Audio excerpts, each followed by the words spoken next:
What's up guys? Welcome back to my channel. So for today's video, nandito tayo ngayon sa Legazpi City. And then merong nag-request sa akin from Facebook community, yung community ng mga gustong pumunta dito sa Bicol. And syempre pag pumunta tayo dito sa Bicol, kailangan natin ng accommodation, which is mostly sa atin naghahanap ng budget friendly o yung pasok sa budget natin na accommodation. So without further ado, let's go. So from here guys, meron na tayong nakikitang Korean restaurant dito sa baba nyo or sa lobby nyo, and pwede tayo mag dine in dito. And ayan, so akit lang tayo dito. Ayan, dun pala ako sa third floor. And then we have the admin office. And open sila until 5 PM. Pero i-private message nyo din sila guys sa kanilang Facebook page. Ilalagay ko sa description nyo yung mga contact numbers nila guys. Okay, nandito na tayo ngayon sa second floor. And then, sorry, maingay. Okay, meron silang something na veranda dito na pwede kayong mag-coffee. Ayan. So may mga ibang dito, rooms dito na sa dalawa ata. Dito ako nag-stay last year. Nasa dalawa yung room nandito. And then habang nagko-coffee or something, nakikita nyo yung mayon. Ayun, pero hindi siya nakikita ngayon kasi medyo umuulan. So hindi siya visible. Okay. The good thing about this guys is dito SM City Legazpi na dyan sa likod nyan. And then sa likod mismo nitong F2M Tower is Pacific Mall. Ayan. And then, dito naman, paglabas mo dyan, palengke na siya. So, very accessible siya sa lahat ng mga kailangan natin. Okay, let's go sa third floor. Kung saan ako naka-check-in. Okay. Pagdating natin dito sa third floor, guys, hindi ka agad-agad makapasok. If you are not guest, kailangan mo ng keycard. Ayan. So, yung security, the best. Ayan. So, from dito sa third floor, merong something na sala dito. And then, we have the microwave and then oven toaster na pwede natin gamitin para pagpainitan ng mga pagkain natin. We have room number 1. Yan yung, ito yung family. And then, dito ako nagstay last year sa room number 2. And then, room number 3. Dito ako ngayon. So, may sofa dito. Pwede kayong mag-relax dito while enjoying the Wi-Fi. Kasi, grabe yung Wi-Fi dito, ang lakas. So, room number 3 tayo. Ito yung itsura ng room number 3. Lagay lang natin dito.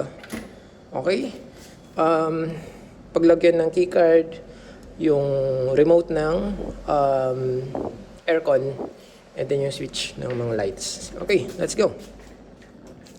So from dito, bubungad sa inyo itong malaking salamin. Ayan.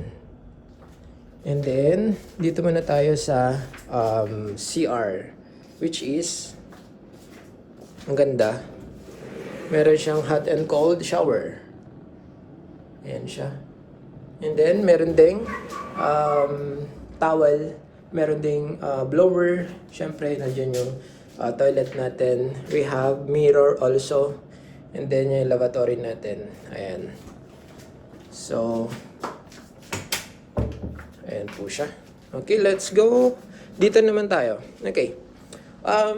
Merong painitan ng tubig, may mga baso, mga tasa, upuan. Pwede ka kung may laptop, pwede ka dito mo siya ilagay.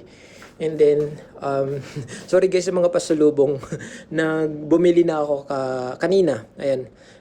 Kasi uwi din ako bukas. So, meron tayong pansit bato, dried laing, and then Mickey. And then, syempre, hindi mawawala ang pili nuts ng Legazpi City. So, yun guys, merong TV, lampshade, and I think you are wondering ano to. So, this is actually fridge siya guys.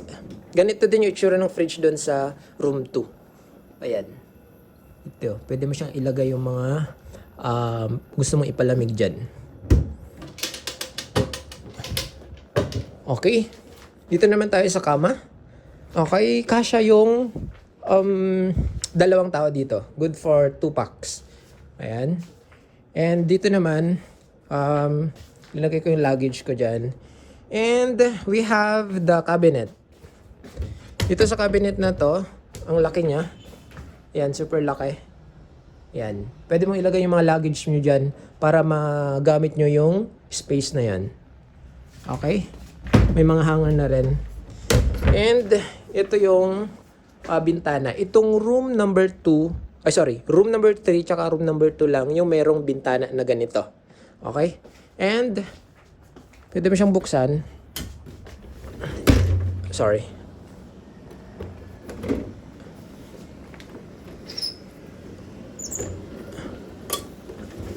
Buksan mo siyang ganun. And dito, ayun na yung mayon.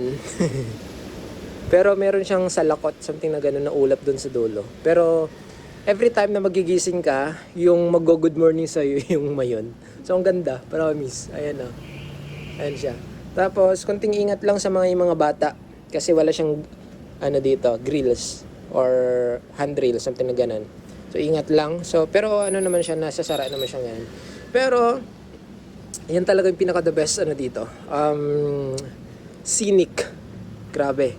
Mag-good morning sa'yo mismo yung mayon. And then, pag afternoon guys, dito yung araw. Like sunset, golden hour, may pagka-yellow-orange yung light na papasok dito sa'yo habang nandito ka na nakahiga.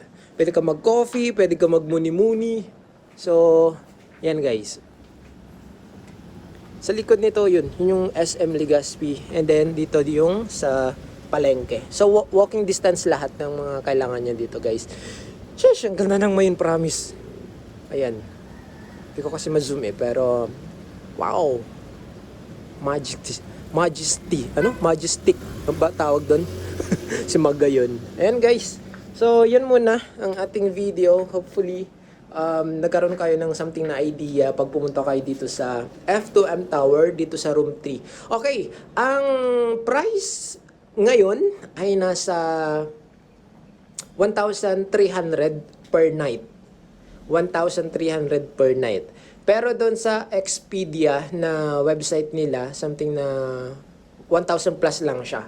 Pero pag walk-in kayo, 1,300 siya.